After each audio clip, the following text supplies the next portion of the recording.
Secretary Warren, dispense roll call, please. President Srinivasan. Here. VP Templeman. Here. President Navarre. Present. Secretary Sealy. Here. Secretary Adebayo. Here. Secretary Adeshola. Here. Secretary Allen. Here. I'm sorry. I'm in another place right now. I'm sorry about that. Senator Alcott. Senator Baker. Senator Banning. Here. Senator Cantu. Senator Davis. Senator Doyle. Senator Dyker. Here. Senator Foss. Senator Golden. Here. Senator Guy. Senator Hart. Here. Senator Huck. Yes. Senator M. Johnson. Senator S. Johnson. Senator Kosich. Here. Senator McDaniel. Here. Senator Mosley. Here. Senator Busey. Here. Senator Brady. Here. Senator Fagundes. Here. Senator Riggins. Senator Riviera. Senator Rogers. Present. Senator Segal. Senator Severin. Here. Senator Shelton. Here. Senator Toole. Here. Senator West. Senator Zorlin. Here. All those who approve the minutes from last week say aye. Aye. All those who oppose? Any abstentions? All right, the minutes are approved from last week. Do you have anyone here for open forum? I did not explain to you guys the past 2 weeks what open forum was. Open forum is a mode for students to come and speak to you guys. So if you have any constituents who are wanting to speak about any matters in our school, please let them know, and they have a time allotted for them for 5 minutes. We can take up to 4 people, so please let them know so we have more feedback on our school. For speakers coming today, we have David Hill.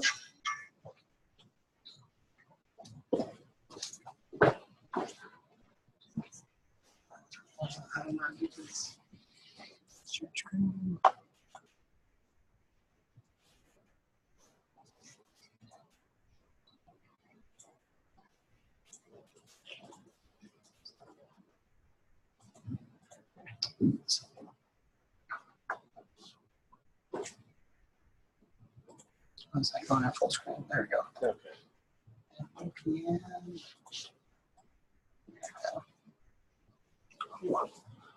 Not sure if it's supposed to be live or not.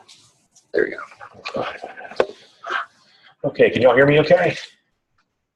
All right, my name is Dave Hill, and I'm the Director of Judicial Affairs here. What I'm trying to do is an outreach to different student and faculty groups just so there's better understanding of what my office does. I've also brought along Toby Wilkerson, who is a coordinator in residence life. He is also assigned to my office and handles some of the conduct that comes through as well. I've got a short presentation that's just going to cover the nuts and bolts of what my office does. It'll look at some of our statistics. One of the big things we can do is I have access to a lot of data as far as conduct. So if y'all ever have questions about policy violations, frequency type, anything along those lines, give me a call and I should be able to get that information for you. Basically my background, I've got 24 years experience working in student affairs, 14 of which with a very heavy focus in conduct. I'm a trained Title IX investigator, including trauma-informed interview and adjudication.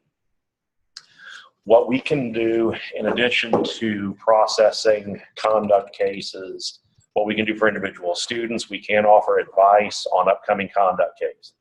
So if a student is charged with something and they would like someone to advise them through the process, whichever one of us is not actually working on the case can advise them on what they need to do and what their options are. We can also advise or respond to behavior intervention team cases, and I'll explain more about the BIT in a little bit. We can also help advise and respond to Title IX cases, and we can provide statistics on our conduct process. Our mission is to educate students, faculty, and staff regarding our conduct policies, processes, and student rights and responsibilities. Our goal is to manage the conduct processes fairly in order to support UT Tyler's mission. UT Tyler's mission statement includes that students will be able to think critically, act with honesty and integrity, and demonstrate proficiency in leadership, communication skills, and the use of technology. And our goal is that's really the area that we support the mission the most in. So basically, we want students to not screw up and to learn from it when they do. Very few of the issues that come to our office are going to end someone's career. We ran the numbers for last year, and only about 45% of the students who were charged with the violation were actually found in violation. And most of those were students who told us point blank that they were not contesting the charge. So we learned things from a couple of sources. Most common ones, we get a report from university police or from the RAs, from faculty. Those are the three most common sources of information we get. We have all of our reports are available online. They're online reporting forms, and you can either contact my office directly, or you can go to uttyler.edu/judicial affairs, and all of the report forms are available there. We spend most of our time in conduct meetings, either the informal administrative meeting or the full hearings, processing conduct appeals, following up on sanctions, or following up in behavior intervention cases. We also maintain our conduct records through our online Maxian database. We also handle some of the Title IX investigations. We do education on policies and processes, and we're trying to do more outreach with faculty, staff, and student groups. So there are three primary processes: the hearing or the administrative meetings that determine the outcome of a student's case, and then the appeal. The hearing is a formal process that's only available when the student is facing either a sanction that impacts a grade or removal from the university. Students can bring witnesses or supporting evidence. They can appeal the outcome. These are actually very rare even when they're available. We have far fewer than one a month. It's usually more like one hearing per semester. The administrative meeting is a more informal process. It's usually one-on-one. Again, the student can bring witnesses or supporting evidence. They can still appeal the outcome. Most of the students, probably at least 90–95%, will do the administrative process. And a lot of the students who go through that are not contesting the charge. The appeals are a written process. They are currently decided by Dr. Mabry. We do not know if that's going to be the case when we get a new president in a few months. They're comparatively rare, maybe 5 to 10% of the cases. They're very rare in academic misconduct, although they do happen. But any case can be appealed. Most cases, they only appeal the sanction. So in other words, the student can say that they're not contesting the facts, but they're appealing if the sanction is too severe or they're asking for a reduction for other reasons. But the president is the final review. Now, once we get a new president, the policy specifically states that the president or his or her designee is the appeal officer. A new president may not want to decide the appeals, so we'll know what happens probably in a few months here.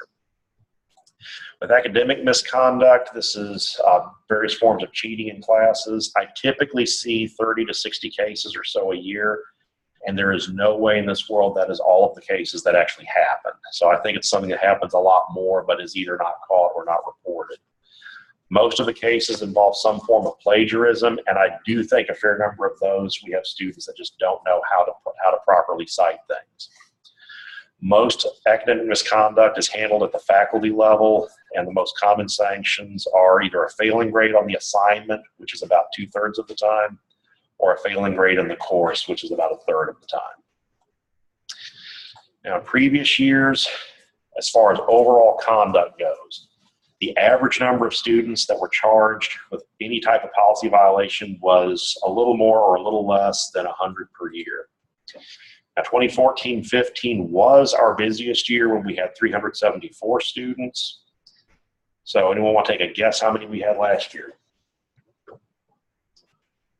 I heard 400 some odd, 481. So it has gone up considerably. Now this year we're running about half what we did this time last year. So it's hard to say what this year is going to ultimately wind up looking like. This chart shows kind of what our conduct numbers have done going back to 05, 06 to last year.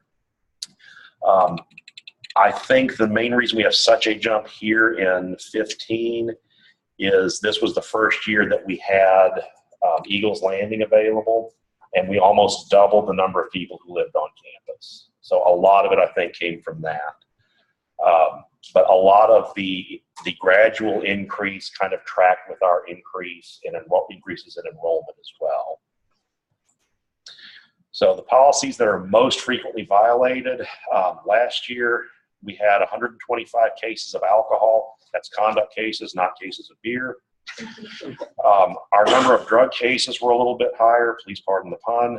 We had 55 cases last year, and normally we only have 20 or so, and we had about 55, but that also includes cases where there was only paraphernalia. Academic misconduct, this number did go up considerably. We went from about 30 to 50 or so. We had 77 last year. Noise, go figure, we had 52 cases of that. That's a housing only policy, but it's something that pops up a fair bit. Harassment, normally we have a fair number of harassment cases, and there's a lot of overlap with Title IX cases as well. Last year we only had 10 cases, but most years that's a policy that we encounter a lot. So some things that have changed recently, my office, since it's now completely separate from residence life, has specific outcomes and assessment. We are assigning more reflective papers now to try to track students' understanding and their thought processes and critical thinking. We're doing pre and post meeting tests to see how well students know the policies and the impacts that the meetings are having. We're still looking at doing a satisfaction survey a week later, and then again after sanctions are complete, to try to track if there's any change in learning and if there's things that we need to be doing a little differently. We are more active with Title IX cases, and that really goes back about 3 years or so when the university had more defined processes for them. But we've also received a lot more specific training on Title IX cases, how to investigate them in particular. One new process that's coming up, and I wanted to make sure y'all were aware of, I actually brought this to SGA several years ago, and then it just sort of evaporated when I set it forward. We are proposing a parental notification policy for drug infractions and for repeat alcohol infractions. What this means is if someone gets caught with a 6-pack of beer, we're not going to contact their parents. However, if they get caught again and we have a repeat infraction, we will be contacting their parents unless there's a really compelling reason not to. Reason we're doing this, it is one of the few specific things that FERPA allows us to make a disclosure for. It does allow disclosure in the case of alcohol and drug violations. There's also research that indicates the one thing that has the biggest impact on recidivism in alcohol cases, beyond alcohol education, beyond community service, beyond reflective papers, beyond any punishment that the university can do, it's if the parents are aware. That has a huge impact on whether it will happen again. So that is what we are looking at doing at this point. And if y'all have specific questions about that or what the actual policy itself looks like, please let me know. I'll be happy to come back and bring the actual text with me. Now with Title IX, pretty much everyone who is an employee of the university is a mandatory reporter. Last year we had about 30 Title IX reports filed, and they ranged from infrequent, unwelcome electronic contact. Basically this person keeps asking me out and I've asked them not to, all the way from that end of the scale, all the way to rape. We had both extremes and pretty much everything in between. Students or faculty or staff as well can report online or by contacting me, university police, human resources, the dean of students, or the Title IX office. There is one confidential reporting source. In other words, if someone has a Title IX case they want to talk about and they do not want it to go any further, the counseling center is the only office on campus that can guarantee that. Now, our behavior intervention team is made up of at least one staff member from university police, counseling, conduct, the dean of students, academic success, and residence life. The behavior intervention team addresses behavior that's unusual or concerning, but may or may not be a policy violation and may or may not be an immediate threat.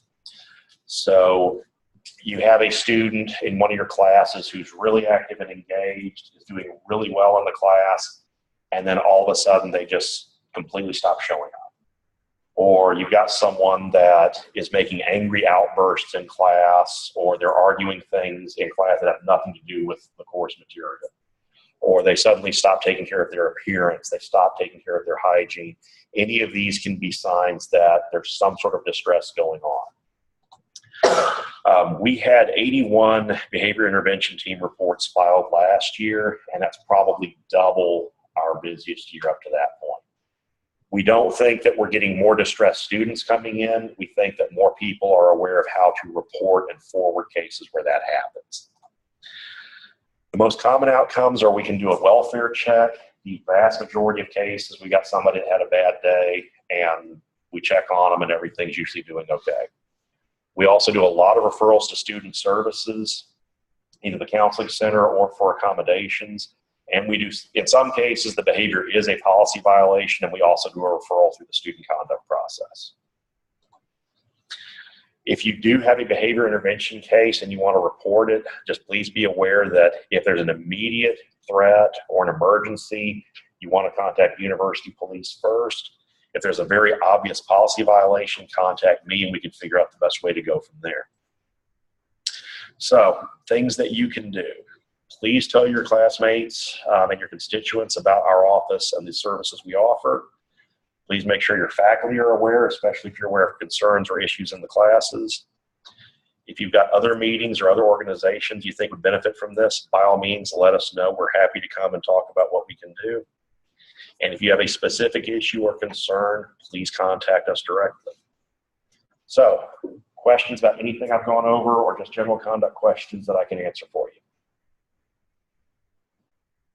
The policy on drugs, Yes. and parents getting involved, would that be something that comes through SGA, or is that, will that go through SGA?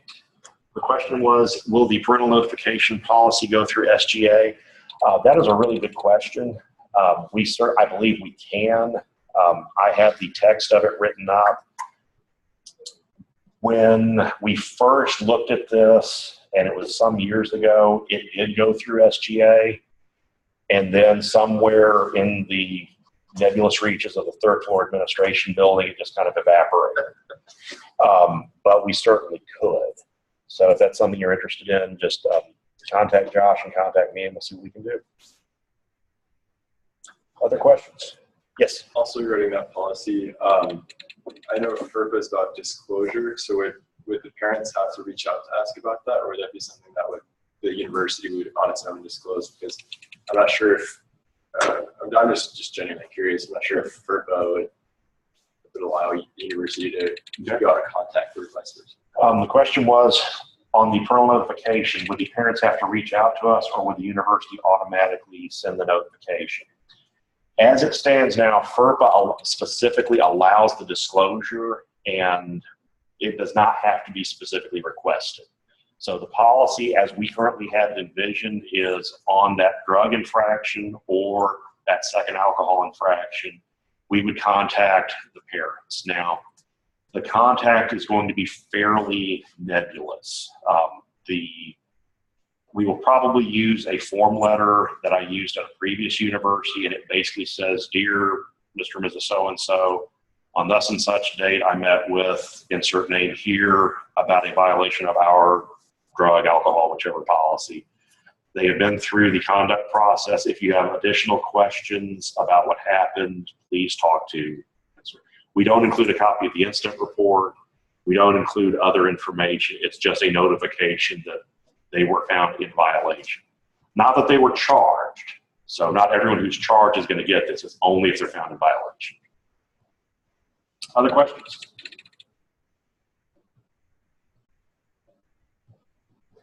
Other questions going once? Going twice? All righty, thank you very much for your time. If y'all ever do have questions, let me know. I am always available. Just come on by, give us a call. Thanks. Okay.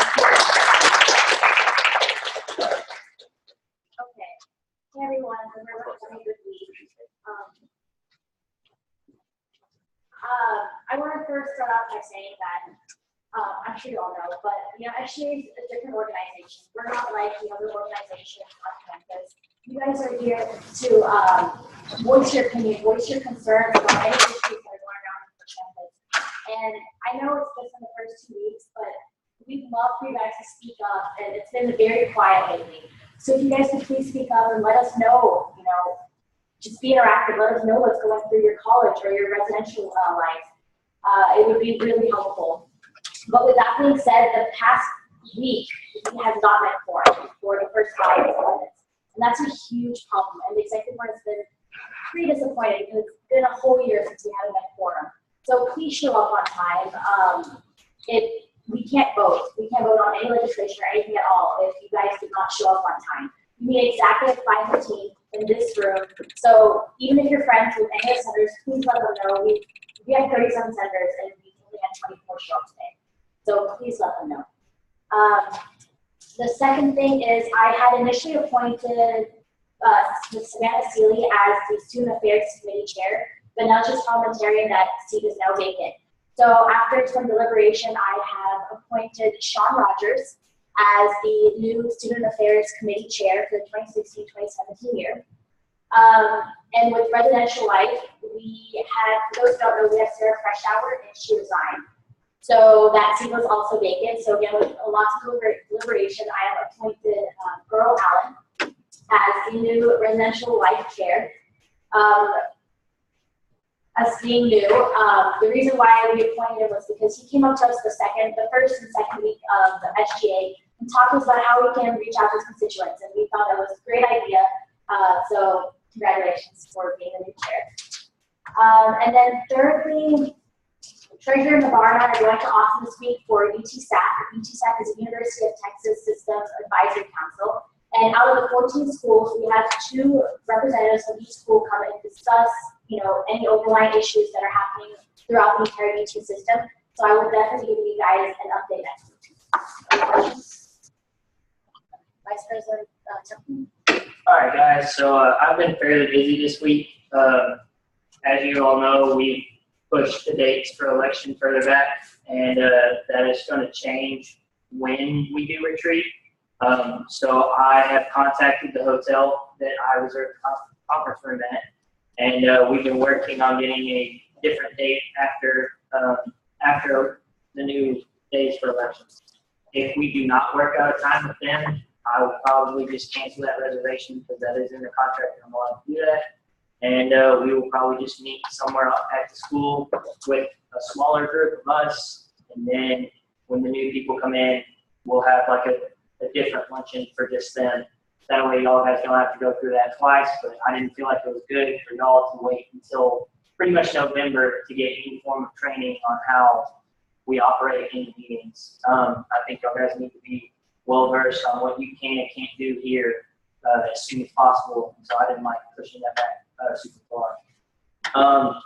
The second thing is I have this sign-up sheet for Constitution Day. That's this Friday. And we're going to do an info table.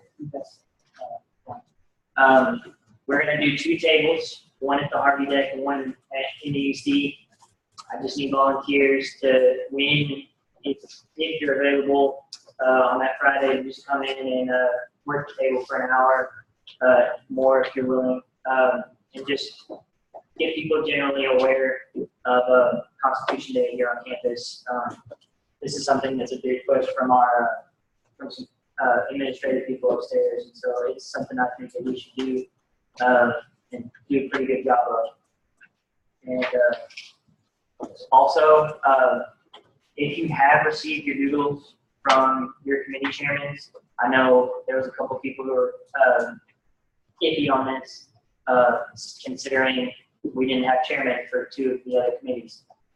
We need to start meeting the committees as soon as possible, so if you have not responded to those, please do so very soon. That's all I have. Any questions for Vice President Stanton? Sal senators, are they going to be in committees? I have placed them in committees. They are on, the committees list is on Blackboard. And they should have been included in the doodles as well. They'll be zoomed in. Any other questions? Secretary Martin. Hi guys, I hope y'all are having a good week. I just had a couple things.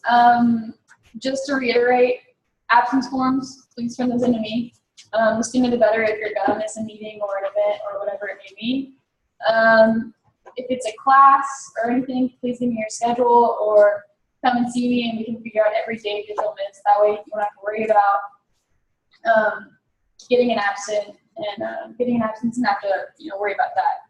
Another thing, if you're tardy, if you're late to the meeting, or if you leave early, that is a tardy, but those count in they're the same level as an absence. So if you're gonna leave early, let me know. Please let me know. I'd rather you let me know. We can get that figured out than you leave and have to count you absent. So just be aware that tardies are pretty much the same as absence. So just be aware of that and let me know. Email me if you didn't get a t-shirt. I'll bring them next time. But so if you weren't here the first meeting, just email me and email me your size and I'll bring them. And we're working on the website. So I should have that updated definitely by next meeting time. So check it out. It'll be cool. So that's all I have. Any questions for Secretary Martin? Okay, Treasurer Newell. I don't have much to say, but again, on Constitution Day, this is also a time for you guys to reach out to your constituents, so take advantage of that. This is a time outside of GA that you can go and talk to people that's not in your classroom and stuff. So sign up if you can. This week I've been working on getting home hearing COE transition. So we're getting ready for elections, and then I've also been working on SGAC stuff. We've received a lot of requests, so we'll be in full swing next week. Any questions for Treasurer Moore? Hey guys, it's been a busy week. But first, I just want to make everyone aware of the new dates for elections. October 12th and 13th. The deadline for applications is now September 29th. So let your constituents know, run, vote, etc. With the resignations, we've had more seats open up. So you can tell your friends and your classes that, hey, there's a seat in our college. I also have flyers that I'm going to need assistance putting up around school to help get the word out to more people when things are happening, what they're voting on, etc. Also, I've set up dates for info tables and polling stations, and it will be mandatory that you attend one of those days. There's 4 days. You have to be at one of them, and I'll have a sign-up sheet next week once I get confirmation on all the tables. Those days will be September the 29th, the day applications are due, October the 5th, and then the 2 days that we will be taking votes that we will be polling.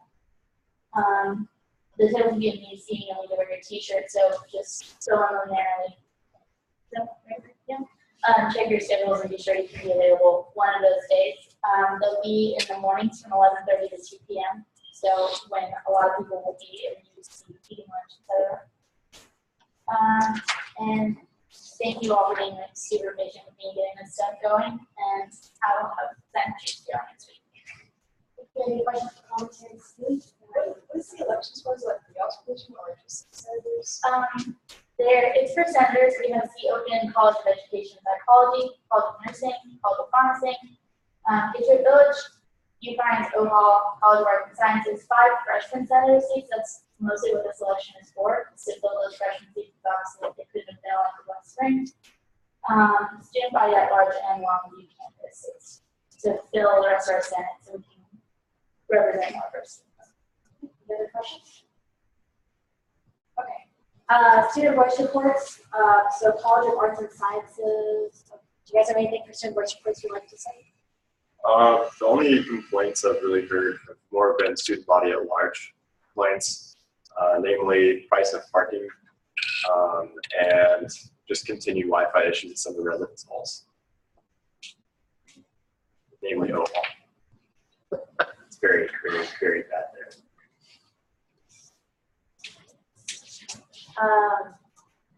College of Business and Technology.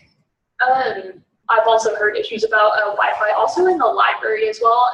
Apparently, there have been a lot of students in the library. Maybe it's the system's being overloaded. I don't know, but I've heard that there have been issues there as well. And then you've already addressed it, or Treasurer Navarre has. But I know Beta Alpha Psi, they were looking for funding for food for their meetings, and I advised the treasurer to email Treasurer Navarre about getting the funding again, since the committees have been formed and everything, so that shouldn't be an issue. Anything else? Perfect, thank you. And then university times.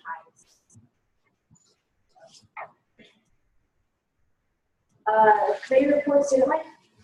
All right, most of y'all guys have responded to the Doodle. I'll just reiterate that. I don't get any of the responses by next week. I'll probably just go ahead and set a time and inform everyone what that time is. Also, by the end of next week, if there are people who are all in the same committee and none of their times match up, I will take all those people who don't match up time-wise and find a committee time for you that does match. So you'll be just transferred to a different committee that will allow you to be within your schedule. So I don't think it's the end of the world if none of them match up. I can redirect you all if need be. So. Thank you. Communications committee. Just like he said, there are a couple of y'all that did respond to mine, so I appreciate that. The rest of y'all, if you could respond as soon as possible, that'd be great. And if we can all find a time that matches for all of our schedule, you'll find you a committee that you can attend the meetings. So we'll get that figured out. Just respond to the doodles, that way we can see what schedule you have and what works for you. But yeah, that's for Earl and Sean, now that y'all are chairman, if y'all guys need any help setting up y'all's doodles, you can come upstairs to our office and work with us, since we all know how to do it now. Show you how to do it. Also, so you have the emails. SJC. SJC will be meeting Wednesday at 1 p.m. in student life and leadership. And yeah, Senator Rogers and Senator Allen, if you can meet me afterwards, and I'm simply go.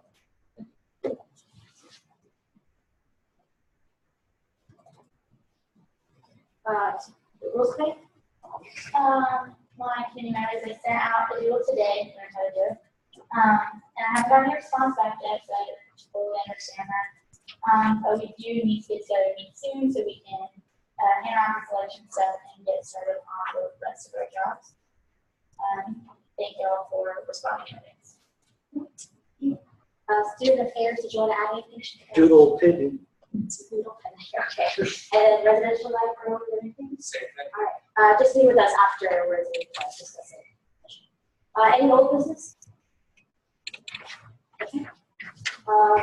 We already, for new business, we already did chairman appointments. Do you have any new business? Okay. Advisor comments? Bear with us as we are playing around with this new camera. The quality is a lot better, but we are still working out the logistics. And so I hope that we can start the meeting on time next time. But with that being said, though, y'all need to put more pressure and accountability on the other senators that are not here, because I cannot stress quorum enough. And if we don't meet quorum, we're not going to keep doing this recess business. Well, if we don't meet quorum, we don't meet that week. And there's going to be eventually stuff that needs to get done. And so I can't stress making sure that there are senators here. Once we have more senators, obviously that will help with the quorum number, but we need to make sure that we have people here so that way we can get business done. Other than that, I'm back. So if you have any questions or concerns about SGA, feel free to come see me. I'd be happy to help you. Thank you. Any announcements? Or actually, any questions for our advisors? Any announcements?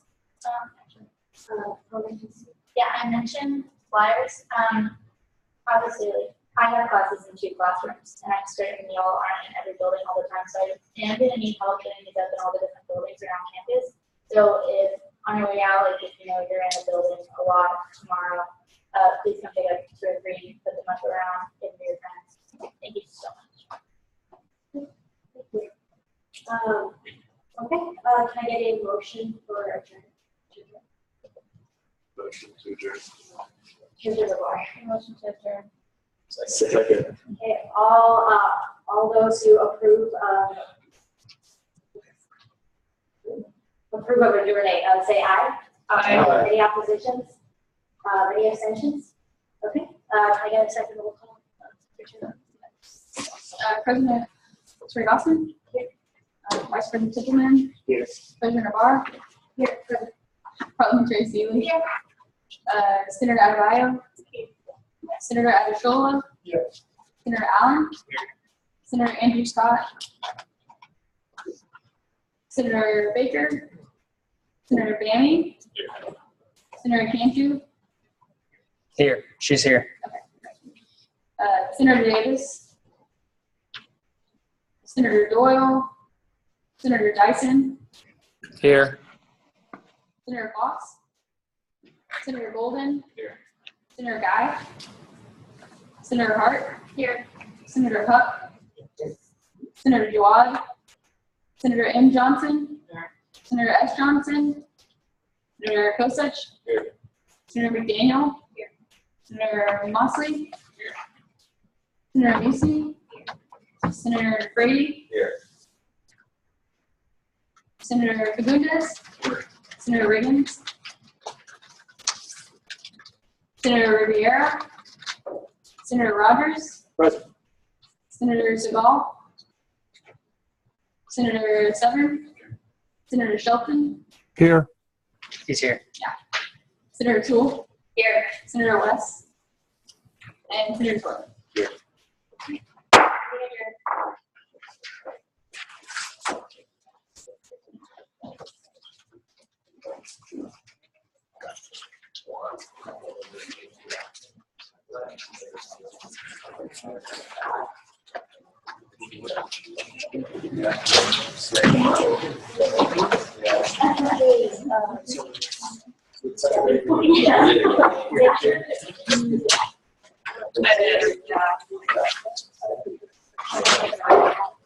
Are you there?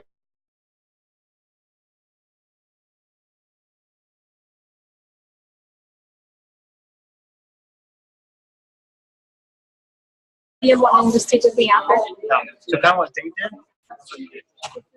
What they did. Become a first presenter. I thought she wanted to talk to me after. Okay. Yeah.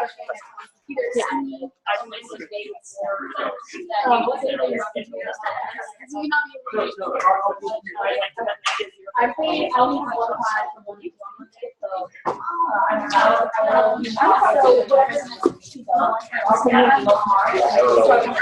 Hi, how are you?